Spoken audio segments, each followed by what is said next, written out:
No começo da história, um homem chamado Ryobu aparece e ele é um espera extremamente poderoso que carrega um grande ódio por pessoas sem poderes. E só pra contextualizar, espera é o nome que é dado nessa obra pra pessoas com poderes sobrenaturais bizarros. Enfim, por odiar pessoas sem poderes, Ryobu é considerado uma ameaça grave e precisa ser eliminado. Mesmo com o exército usando tudo o que tem pra detê-lo, Ryobu lida com facilidade com os ataques e ainda parece se divertir com a situação. Depois de destruir toda a unidade militar, Ryobu pra diante do único soldado que sobrou. Como já está entediado, ele decide se render e diz que vai deixar que o levem pra prisão. Enquanto isso, em uma prisão para Spears, os prisioneiros estão organizando uma espécie de clube da luta. Um dos presos, Andy, é forçado a participar contra a vontade. O adversário dele é muito maior, então Andy apanha bastante no começo, mas acaba acertando um soco direto que derruba o outro cara. Pode parecer sorte, mas essa já é a 7ª vitória seguida de Andy. Apesar de odiar lutar, ele é bom nisso. No entanto, tudo o que recebe como prêmio é uma barra de chocolate. De repente, um helicóptero sobrevoa a prisão. Todos entendem que algo importante está para acontecer, então correm para fora. Eles observam a chegada de Ryobu, que está sendo trazido para o local. O diretor da prisão fica orgulhoso por ter capturado o líder da organização Pandra, formada por Spears. Mas antes que consiga se exibir, Ryobu manda ele se afastar se não quiser ser explodido. Mesmo assim, o diretor se sente seguro, já que a prisão tem um sistema que bloqueia os poderes dos Spears. Para garantir, ele manda vários guardas apontarem armas para Ryobu.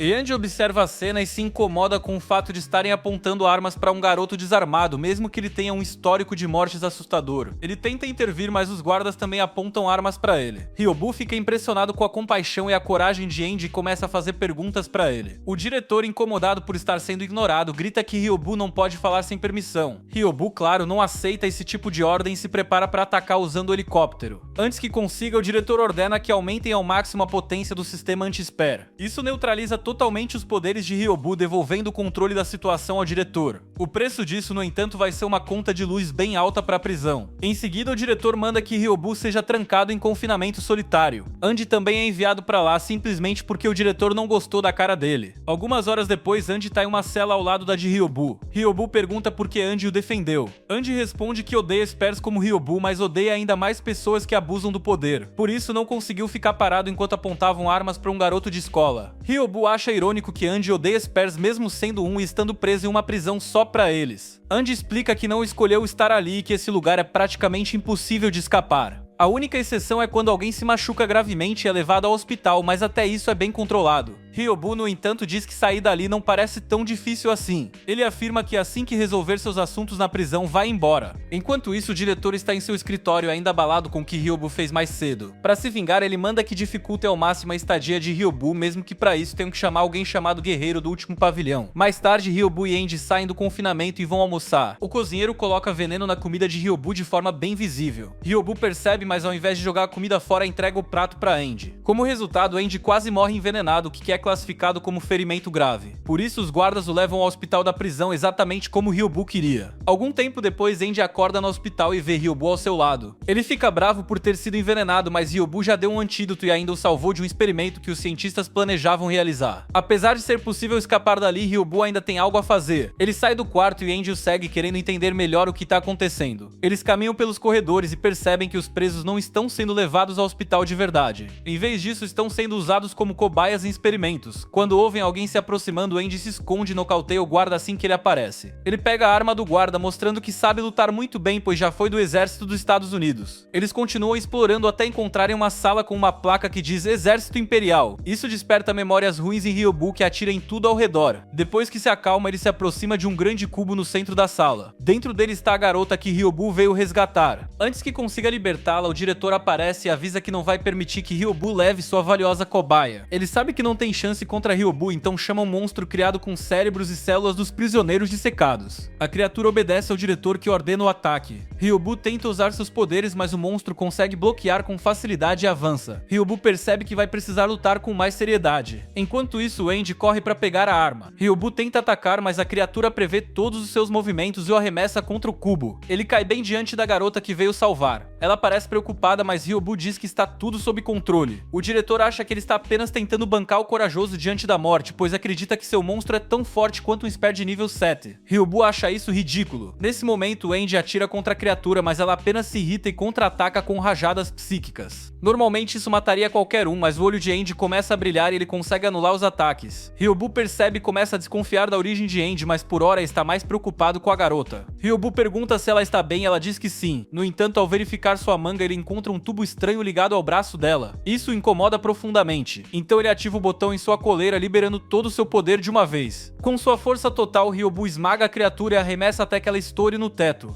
O diretor não sobrevive à destruição. Com a prisão pegando fogo, Ryobu teleporta a garota e Andy pra fora, onde a nave da Pandra já os espera. Ryobu diz que está interessado em saber mais sobre Andy e o convida para entrar oficialmente na organização. Andy hesita, mas aceita. Quando a nave parte, Andy se afasta em silêncio, ativa as funções do seu olho e envia um relatório ao seu comandante, dizendo que ele conseguiu exatamente o que queria, que era se infiltrar na organização criminosa Pandra de Ryobu. Mesmo sendo um agente infiltrado, Andy ainda consegue aproveitar a vida cotidiana na nave da Pandra. Quando ele vê Momiji tomando sol e ela pede ajuda para passar protetor solar, ele aceita na hora. Mas ao se aproximar, o poder de Andy começa a causar dor de cabeça nela, então ela pede que ele se afaste. Logo depois, Ryobu aparece do nada e joga Andy na piscina só para provocá-lo. Mais tarde, Ryobu apresenta Andy ao restante da tripulação. Para demonstrar o poder de Andy, Ryobu pede que Momotaro lance rajadas de energia Spear contra ele. Como esperado, os ataques desaparecem antes de acertá-lo. Ryobu explica que Andy tem a habilidade de anular poderes Spears. Além disso, Yagiri não consegue ler a mente dele, o que significa que telepatia e telecinesia também não funcionam. No entanto, esse poder está sempre ativo e isso faz com que outros Spears sintam fortes dores de cabeça ao ficarem perto demais dele. Por causa disso, a maioria da tripulação evita se aproximar. Apesar disso, Meg foi gentil o suficiente para emprestar uma muda de roupa para Andy depois do incidente da manhã. Andy aproveita a chance para tentar conseguir mais informações sobre a organização Pandra, já que sabe pouco sobre ela. Meg, no entanto, ainda não confia nele, então diz que Andy deve esperar por instruções futuras e se afasta. Mais tarde, Andy volta à sala das caldeiras para enviar seu relatório. E até aquele momento ele acha que os membros da Pandra não parecem tão perigosos quanto falavam. No entanto, seu comandante lembra ele dos inúmeros crimes e mortes causados pela organização. Andy confirma que vai continuar a investigação e avisará assim que localizar o alvo. Ao mesmo tempo, Meg também envia um relatório, expressando desconfiança sobre Andy. Infelizmente, ele não encontrou provas concretas de que Andy seja um traidor. E como a mente dele não pode ser lida, não há como verificar com telepatia. Meg teme mantê-lo a bordo, mas Ryobu acredita que não há problema. Na verdade, Ryobu decide levar Andy com eles na próxima missão. O grupo parte em uma lancha em direção à cidade de Veneza. Eles vão finalizar um acordo com a máfia Spear local. No entanto, Ryobu percebe que há algo errado e diz pra Meg cuidar disso. Meg entende a mensagem, transforma o próprio cabelo em asas e sai voando para localizar o inimigo que está espionando o grupo. Ele consegue manipular o carbono do próprio corpo até o nível atômico. Assim que encontra o espião, Meg usa seus tentáculos de cabelo para capturá-lo. O espião, porém, não está sozinho e envia um alerta pedindo ajuda.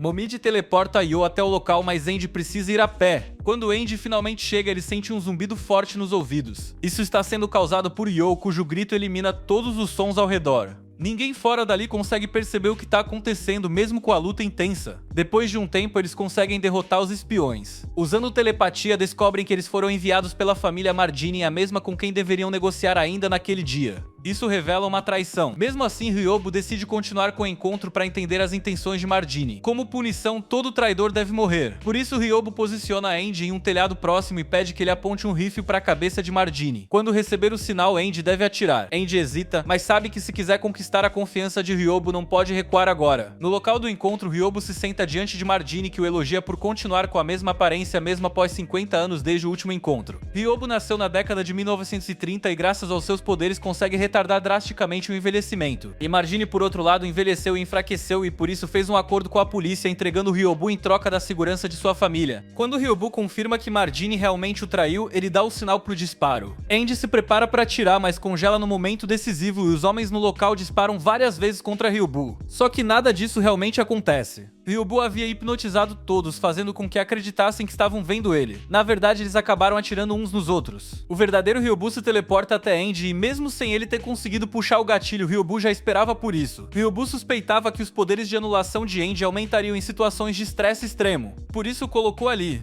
Ele entrega pra Andy um colar especial que regula seus poderes, permitindo que eles sejam controlados dali em diante. Em seguida, Ryobu leva Andy até a sala onde aconteceu a reunião. Lá, Andy descobre que o Mardini com quem Ryobu conversava era apenas uma cópia controlada à distância. O verdadeiro Mardini estava escondido em um prédio vizinho, usando seus poderes para proteger os aliados de ataques psíquicos. Com os poderes anulados por Andy, derrotar os inimigos foi fácil. Agora só faltava lidar com o próprio traidor. Ryobu novamente libera todo o seu poder e elimina Carlos Mardini, destruindo também parte da cidade no processo. Muitas pessoas morreram nesse incidente. Enquanto isso, a princesa Sophie organiza uma conferência de paz para discutir a convivência entre humanos e Spares. Assim que descobre sobre o evento, Ryobu decide comparecer. Dois representantes japoneses, Minamoto e Sakaki, percebem sua presença e vão até ele suspeitando de más intenções. Ryobu fica surpreso ao ver membros da organização Babel ali, mas diz que não está ali para matar ninguém. Ele só queria ver de perto os rostos dos hipócritas que fingem se importar com os direitos dos Spares. Logo depois diz que tem outro assunto para resolver e vai embora. Sakaki não acredita nessa desculpa, já que conhece o histórico de Ryobu. Ele agarra Ryobu pela camisa e exige saber o que ele tá tramando. Minamoto tenta acalmar a situação, lembrando que Ryobu tem poder suficiente para explodir tudo ali sem nem se mexer. Sakaki percebe que essa não é uma briga que pode vencer e solta Ryobu. Ryobu não se mostra irritado com o gesto. Ele apenas caminha até a saída e com um estalar de dedos faz o grupo desaparecer, exatamente como havia prometido. Mas no fim das contas ele sequestra a princesa Sophie antes de sair, e ainda deixa uma marca no local assumindo a autoria do sequestro. Na mensagem, Ryobu afirma que não pretende machucar a princesa, mas que tem exigências a serem cumpridas se quiserem tê-la de volta. Como agentes da Babel, Sakaki e Minamoto se recusam a deixar isso passar. Felizmente, Sakaki conseguiu pegar um pendrive do bolso de Ryobu durante o confronto e acredita que ele pode conter pistas sobre o paradeiro da princesa. Minamoto elogia a atitude rápida de Sakaki, mas sabe que precisam analisar o dispositivo o quanto antes para encontrar a Sofia. O que eles não sabem é que Ryobu deixou o pendrive de propósito, porque tudo faz parte de um plano muito maior. A princesa acorda algum tempo depois e, mesmo sem saber onde está ou quem são aquelas pessoas, ela permanece calma diante da situação. Ryobu explica que o grupo ali é chamado de Pandra e que eles a sequestraram, mas garante que ela não será machucada. A princesa não reage de forma intensa, já que seu jeito tranquilo a impede de entrar em pânico. Ela apenas pergunta se existe algum motivo específico para o sequestro.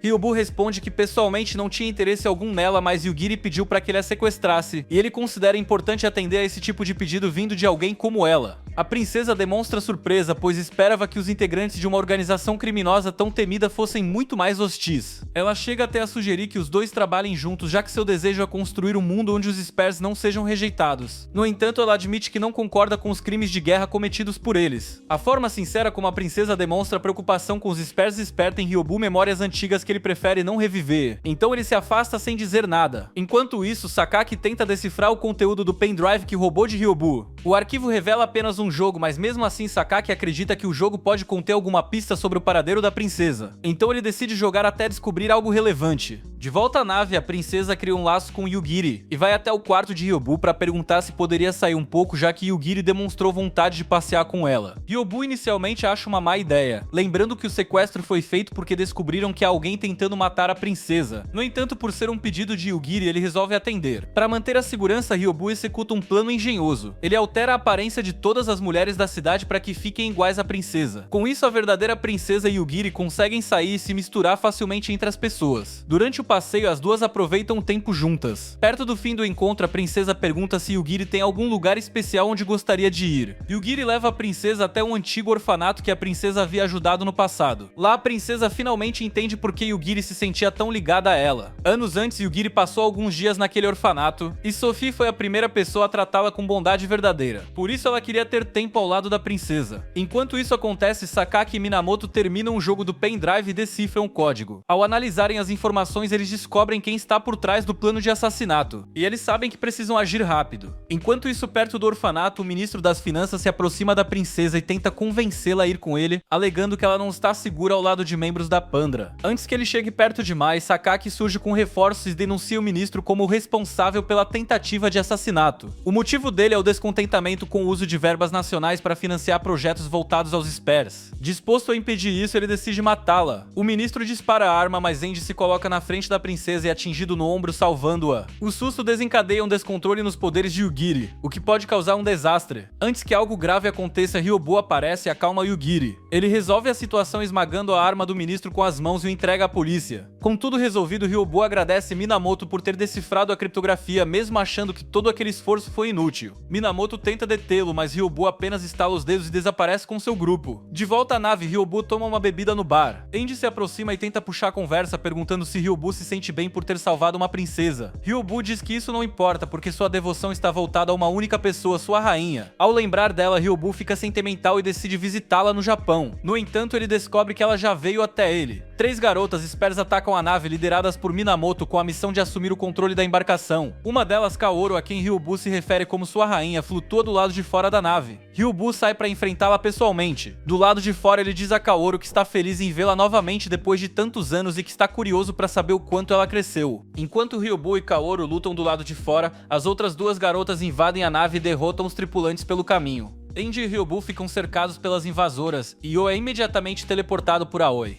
Quando Aoi tenta fazer o mesmo com Andy, ele desativa seu colar imitador, o que cancela os poderes dela e permite que ele se aproxime e a imobilize. Andy pergunta por que uma garota tão jovem está envolvida em uma missão tão perigosa, mas se esquece de que havia 2 invasoras. Ishido aparece por trás e o prende com uma arma feita de nanotubos. Ela tenta usar telepatia para descobrir se Andy sabe onde fica a sala de controle da nave, mas os poderes dele impedem a leitura mental. Depois de ouvir os nomes das garotas, Andy percebe que elas são as crianças, a Força Especial Spare do Japão. Ele acreditava que esse era apenas um nome simbólico e nunca imaginou que o país estivesse usando crianças como soldados. Durante a revista, as garotas encontram o colar limitador de Andy e o ativam. Com isso, os poderes deles são neutralizados e elas conseguem ler sua mente. Porém, como Andy ainda é novo na nave, ele não sabe onde fica a sala de controle. Elas decidem continuar procurando. Depois de algum tempo, elas encontram a sala de controle e usam Andy como escudo humano para distrair os outros. Aoi então teleporta um chip especial para dentro do sistema da nave. Assim que o chip é instalado, as garotas desaparecem. A nave começa a se mover em direção às forças de Babel na costa. Ryobu retorna à nave para reunir a equipe. Infelizmente, Mamadi informa que não há tempo para remover o chip do sistema. Ryobu então decide cuidar do problema pessoalmente. Antes de teleportar, Andy segura a mão de Ryobu dizendo que quer provar seu valor e conquistar sua confiança. Os dois chegam à nave de Babel. Como Andy não tem chances em um combate contra Spares de alto nível, Ryobu o encarrega de localizar o controle remoto do chip. Andy corre até o convés e encontra a diretora de Babel. Tsubomi é uma Spare poderosa, então Andy se vê forçado a fugir, mas ele consegue surpreendê-la ao mergulhar na água e se aproximar por baixo. Quando chega perto, ele segura a mão dela. Andy foi escolhido para infiltrar a Pandra por causa de seus poderes únicos. Além de anular habilidades ao seu redor, ele também pode emitir uma pulsação através do toque, o que desativa temporariamente os poderes da pessoa atingida. Foi isso que ele fez com Tsubomi. Sem seus poderes, ela é facilmente derrotada e Andy destrói o controle. Com sua missão cumprida, Andy salta da nave e Ryobu o teleporta de volta para a catástrofe. Agora que retomaram o controle, eles se preparam para escapar. No entanto, as garotas não pretendem deixar Ryobu fugir. Elas unem seus poderes e lançam um ataque especial que literalmente puxa a nave em direção a elas. O único capaz de impedir isso é Ryobu. Ele ordena que todos se preparem para escapar assim que ele libertar a nave. Andy, ainda confuso, pergunta por que Ryobu chama Kaoru de rainha. Os outros explicam que o objetivo da organização é criar um mundo onde os Spares vivam em liberdade. E quando esse mundo estiver pronto, Kaoru será coroada como rainha. Até lá, Ryobu acredita que precisa tomar as decisões mais difíceis. Ryobu então desativa seu limitador. Com seu poder total liberado, ele enfrenta Kaoru diretamente. Lança um poderoso ataque que a afasta e solta a nave da prisão energética. Com a nave livre, eles iniciam manobras evasivas avançadas e fazem a embarcação voar pelo céu até desaparecer dentro de um portal. Depois de toda aquela batalha, a nave catástrofe ficou seriamente danificada. Então o grupo precisou se infiltrar discretamente em uma oficina em Tóquio para realizar os reparos. Enquanto a nave era consertada, Ryobu avisou que tinha um assunto importante para resolver e saiu sozinho, deixando o restante da tripulação livre para fazer o que quisesse. Andy ficou encarregado de levar Ryugiri para se divertir. Mesmo não estando muito animado com o papel de babá, ele não consegue deixar de sorrir ao ver a felicidade de Ryugiri. Então acompanha a missão com boa vontade. Enquanto andavam pela cidade, Andy percebeu que Ryugiri observava com atenção as pessoas entrando em um parque de diversões. Ficou evidente que ela também queria entrar, mas um aviso claro na entrada dizia que Spares não eram permitidos. Isso deixou Ryugiri visivelmente desapontada, já que não poderia se divertir ali. No entanto, Andy decidiu desativar seu colar imitador por um tempo, anulando temporariamente os poderes de Ryugiri, o que fez com que os sensores do parque não a detectassem como uma Spare. Juntos, Andy e Ryugiri aproveitaram várias atrações e Ryugiri parecia estar mais feliz do que nunca. No entanto, alguém estava observando os dois desde o início. Em certo momento, Andy levou Ryugiri para assistir a um espetáculo de circo.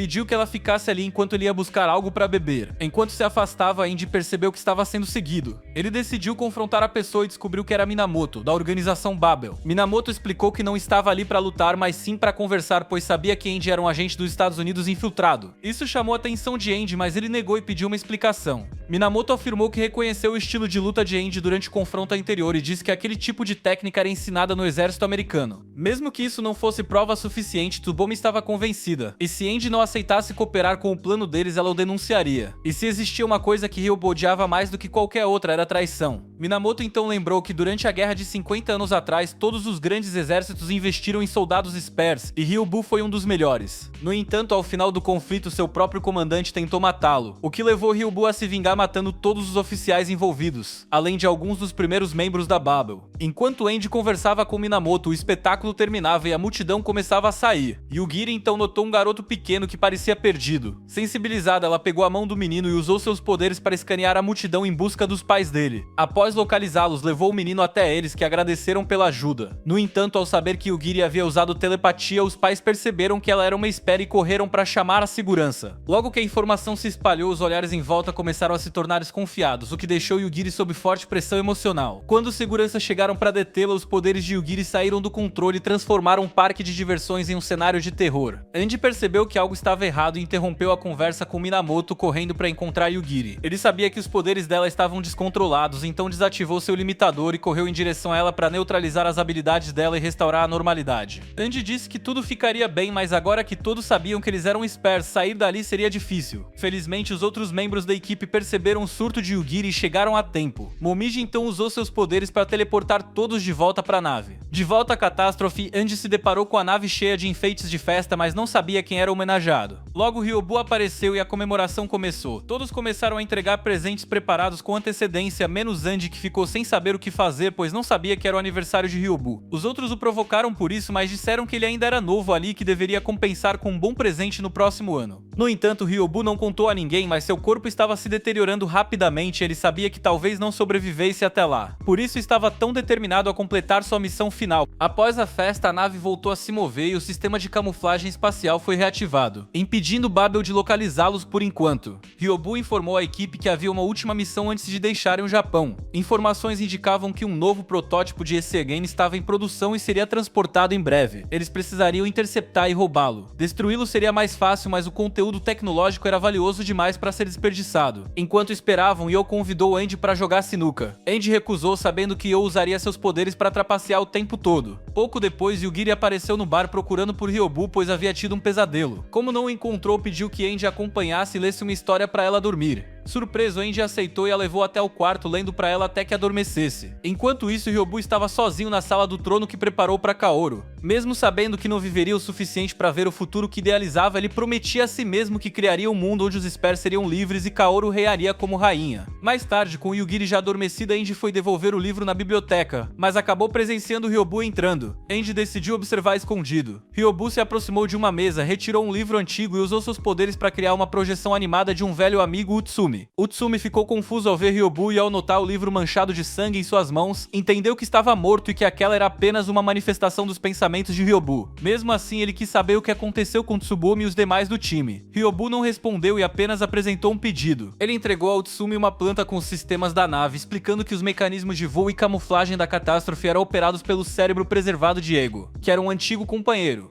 Fora ele, apenas Utsumi conseguiria se comunicar com Ego. Ryobu pediu que quando ele não tivesse mais presente, Utsumi assumisse essa responsabilidade. Mas antes de morrer, ele prometia que erradicaria todos os humanos não spares da Terra. Utsumi então sentiu que alguém os observava e tentou atacar o espião com papéis manipulados. Mas ao investigar, encontrou apenas um colar no chão. Ryobu sabia que Andy estivera ali. Após escutar tudo, Andy tomou sua decisão. Ele não podia permitir que Ryobu seguisse com aquele plano. Decidido, ele contatou sua base e avisou que realizaria a missão no dia seguinte. Ele entregaria informações para Babel, que distrairia os demais enquanto Andy concluía o objetivo principal, que era roubar Ego. No dia seguinte, todos partiram para a missão de interceptar o ECM, porém ao abordarem o comboio foram emboscados por Minamoto e diversos agentes de Babel. A sincronia do ataque parecia suspeita demais. Ryobu percebeu que havia algo errado e ordenou que Meg conduzisse o grupo, enquanto ele retornava à catástrofe. No caminho, Ryobu foi interceptado interceptado por Kaoru. Kaoru não nutria ódio por Ryobu. Ela compreendia que ele acreditava estar fazendo o melhor pelos Spurs, mas não podia permitir que ele continuasse nesse caminho. Ela disse que precisaria detê-lo à força. Sabendo que seu corpo não resistiria por muito tempo, Ryobu decidiu encerrar aquilo rapidamente. Ele desativou seu limitador e usou seus poderes para arrastar Kaoru por diversos prédios até que ela perdesse as forças. Em seguida, ele a colocou suavemente sobre um telhado e se teleportou. Enquanto isso, Andy já havia retornado à nave e invadido a sala onde Ego estava mantido. Ele informou a base que estava prestes a capturar Ego. Seu comandante confirmou que uma equipe de transporte estava a caminho. Antes de encerrar o contato, Andy fez um pedido: que os Spurs da nave não fossem atacados com força letal, pois não representavam perigo real. Andy se aproximou de Ego com a intenção de desativá-lo. No entanto, antes que fizesse qualquer coisa, Ryobu apareceu atrás dele. Ryobu sempre suspeitou de Andy e agora, ao ver sua traição, declarou que o mataria. Então a história mergulhou no passado de Ryobu. Quando ainda era um garoto, Ryobu chegou ao Japão pela primeira vez acompanhado por seu tutor. Ao descer do navio, uma menina correu em direção ao homem e o abraçou, dizendo o quanto sentia sua falta. Ela notou Ryobu e perguntou quem era. Seu pai explicou que aquele menino era filho de um velho amigo e que passaria a morar com eles a partir daquele dia. A menina ficou empolgada ao saber que teria um novo irmão mais novo, então se apresentou como Tsubomi. Para surpresa de Ryobu, ela também era uma espera assim como ele. Ryobu já tinha ouvido muitas histórias sobre como seu pai e o pai de Tsubomi haviam pesquisado juntos sobre poderes psíquicos e viajado o mundo procurando Spurs. Mas aquilo era muito diferente da forma como seu pai o tratava enquanto estava vivo. O pai de Ryobu costumava gritar com ele sempre que o via usando seus poderes, o que obrigava a escondê-los o tempo todo. Mas ali a situação era outra, pois Tsubomi podia usar suas habilidades como quisesse, sem restrições. Certo dia, Tsubomi viu Ryobu escrevendo em seu diário e, sentindo vontade de provocá-lo, tentou pegar o caderno para ver o que ele escrevia.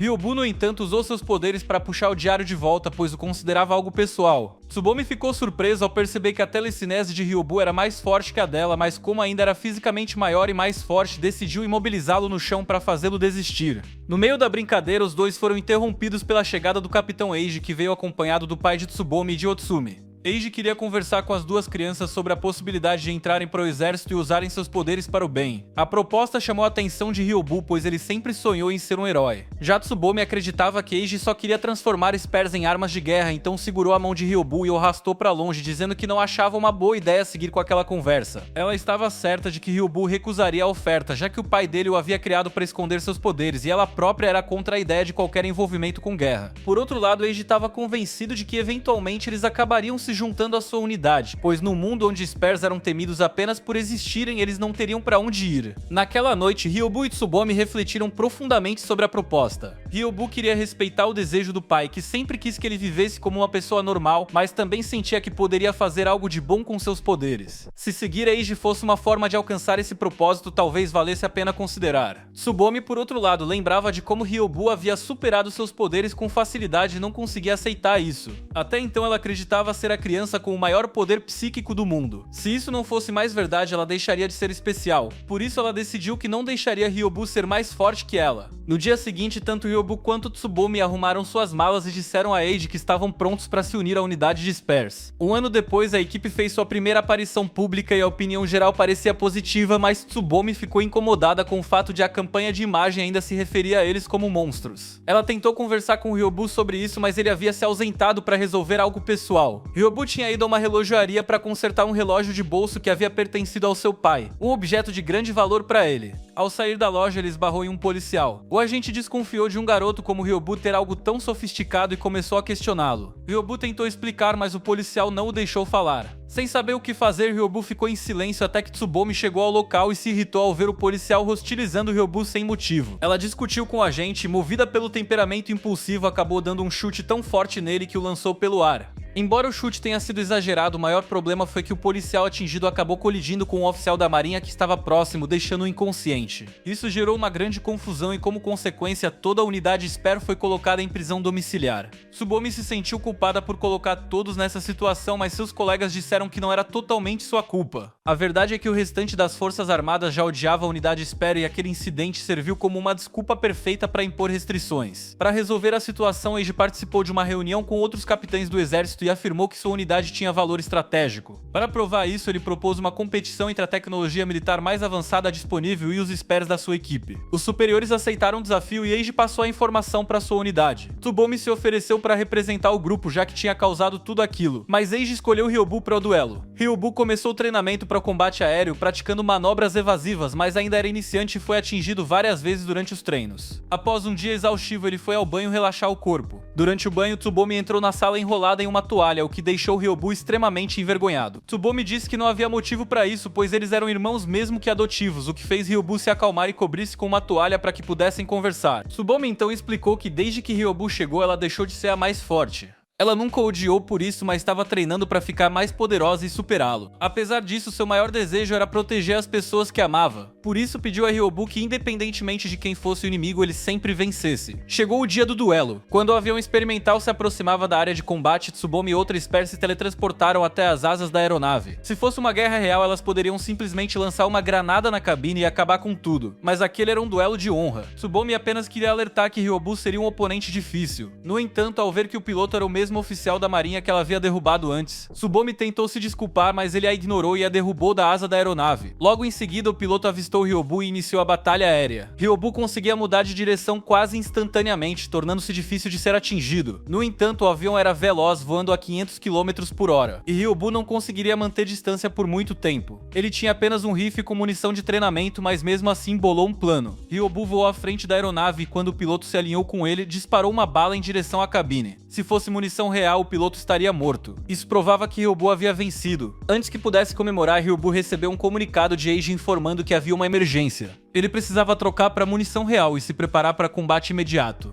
Um submarino americano não identificado havia entrado nas águas japonesas. Quando tentaram se comunicar, o submarino abriu fogo mostrando hostilidade. A equipe Spare perguntou se deveria atacar, mas Eiji achava arriscado, pois as relações com os Estados Unidos estavam frágeis. Um ataque poderia iniciar uma guerra. Mesmo assim, o submarino começou a lançar torpedos. Curiosamente, os torpedos não estavam sendo direcionados às forças japonesas, mas sim a um grupo de golfinhos. Mais estranho ainda era o fato de que os golfinhos usavam telepatia. Aqueles animais faziam parte de um experimento falho que os americanos estavam tentando eliminar. Um dos golfinhos foi atingido e morreu. Ryobu e os outros não quiseram permitir que mais um fosse morto, então decidiram interceptar os torpedos. Eles teleportaram granadas para a água, destruindo um dos mísseis. O outro passou direto, forçando Ryobu a agir. Ele atingiu as hélices do torpedo e pouco antes da explosão usou seus poderes para criar uma barreira que bloqueou o impacto. Após neutralizar os ataques, o submarino se afastou das águas japonesas. A missão foi um sucesso, e a unidade Spare finalmente provou seu valor para os militares. A imagem pública dos Spares melhorou, mas essa boa fase acabou quando anos depois os Estados Unidos lançou uma bomba contra eles, então a guerra terminou praticamente em uma noite. Eiji então chamou Ryobu para uma conversa. O cérebro do golfinho que morreu havia sido preservado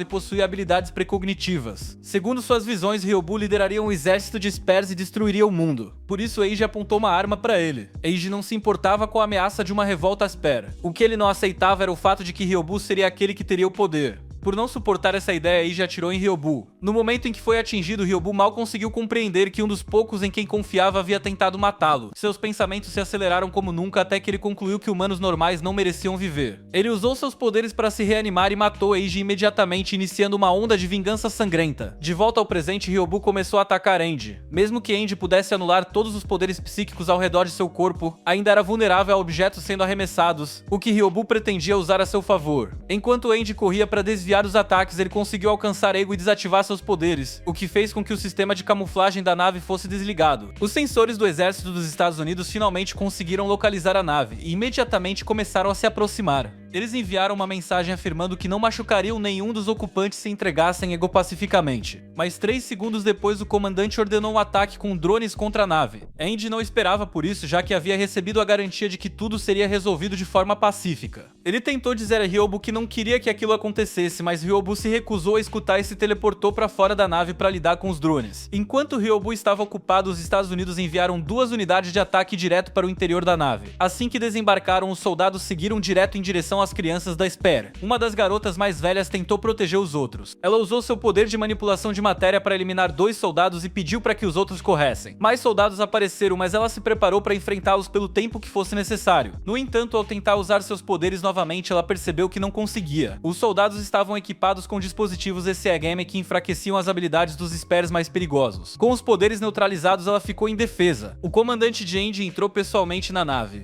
Durante a operação, ele encontrou Yugiri e ordenou que seus soldados a nocauteassem usando o ECM. Quando Andy soube disso, ele ficou completamente revoltado e questionou o diretor sobre a maneira como estava tratando Yugiri. Andy havia pedido expressamente que as crianças fossem tratadas com cuidado, e o diretor se lembrava perfeitamente disso, mas estava optando por ignorar o pedido. Para o diretor, todos os Spares eram monstros que precisavam de controle, e por isso ele planejava levar Yugiri sob custódia para ser submetida a experimentos. Andy não concordava com tudo que a Pandra fazia, mas conhecia Yugiri o suficiente para saber que ela não era um monstro. Ele pegou uma arma e afirmou que não permitiria que o diretor a levasse. O diretor ficou decepcionado com a traição de Andy, mas considerou isso apenas um incômodo menor. Ele declarou que apagaria qualquer registro da ligação de Andy com a agência e apontou uma arma para ele. Andy hesitou e o diretor não. Ele atirou no peito de Andy e o deixou para morrer. Do lado de fora, Ryobu havia acabado de destruir os drones e se preparava para atacar a principal embarcação inimiga. Mas então ele percebeu que a Marinha dos Estados Unidos havia iniciado um bombardeio pesado contra a catástrofe. Ryobu entrou em desespero ao ver que tudo o que havia construído estava sendo destruído diante dos seus olhos. Meg e os outros o lembraram de que eles, assim como todas as crianças ainda a bordo, dependiam dele. Ryobu retomou o foco, mandou que todos evacuassem a nave e voou em direção ao céu para enfrentar o ataque. Enquanto liberava toda a sua energia, o corpo de Ryobu começou a falhar. Mas ele não tinha tempo para pensar na própria saúde. Ele usou tudo o que restava para deter o bombardeio e garantir a fuga dos demais. Dentro da nave, Andy surpreendentemente sobreviveu ao tiro no coração graças ao colar imitador que Ryobu havia lhe dado. Ele viu quando Ryobu perdeu a consciência devido ao esforço. Com Ryobu fora de combate, a nave estava condenada.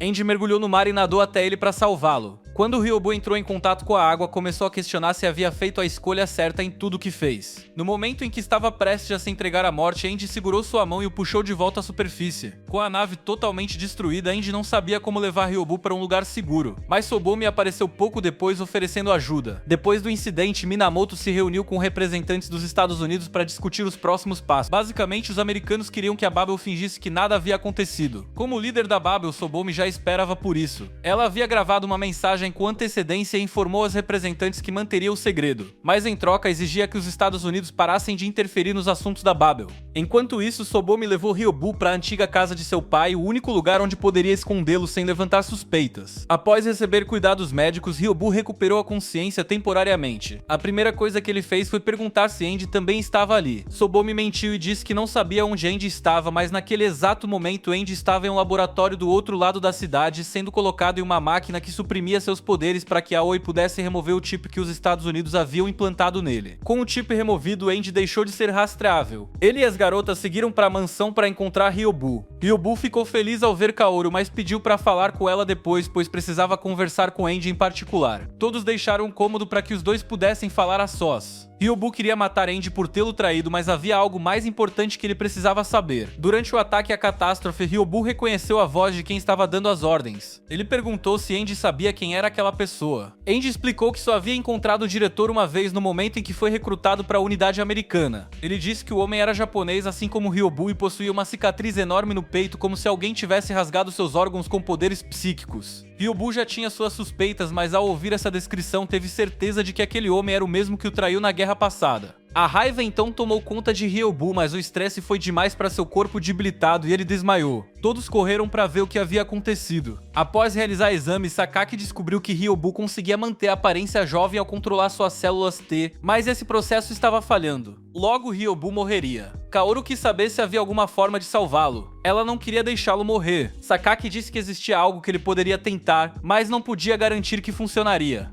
Algum tempo depois, Ryobu acordou e percebeu que estava recebendo uma transfusão de sangue vinda de Kaoru. Ela sabia que Ryobu odiava humanos comuns, mas acreditava que se trabalhassem juntos poderiam construir um mundo melhor, onde Spares e não Spares pudessem viver em paz. Ryobu viu esperança verdadeira nos olhos de Kaoru. Esse era um dos motivos pelos quais ele havia se dedicado a torná-la uma rainha. Mas já era tarde demais para ter esperança. O único caminho que restava era o da vingança. Naquela noite, enquanto todos dormiam, Ryobu deixou a mansão para resolver suas pendências com Eiji. Enquanto Enquanto caminhava, Andy apareceu dirigindo um carro e disse que iria com ele. Andy sabia que Ryobu ainda não confiava nele, mas pelo menos queria tentar resgatar Yugiri para compensar o que havia feito. Ryobu entrou no carro e os dois partiram juntos. Mais tarde, o antigo recrutador de Andy entrou em seu apartamento e encontrou Ryobu sentado em uma cadeira. Ele ficou chocado pois acreditava que Ryobu tivesse morto. Antes que pudesse reagir, Andy apareceu atrás dele apontando uma arma. O recrutador percebeu que não tinha chances contra os dois. Em vez de lutar, ele tentou se matar para evitar que obtivesse informações, mas Ryobu usou seus poderes para parar a bala no ar. Ryobu disse que não permitiria sua morte até garantir que Yugiri estivesse a salvo. Sem alternativa, o recrutador levou Andy e Ryobu até a instalação onde Yugiri havia sido levada após sua captura. Andy não conhecia aquele lugar. O recrutador explicou que a missão deles era controlar Spears como cães treinados. Por isso, desenvolveram um colar biológico de controle. A garota conhecida como Yugiri era, na verdade, uma Spear experimental, clonada artificialmente para esse projeto, mas conseguiu escapar por falha de supervisão.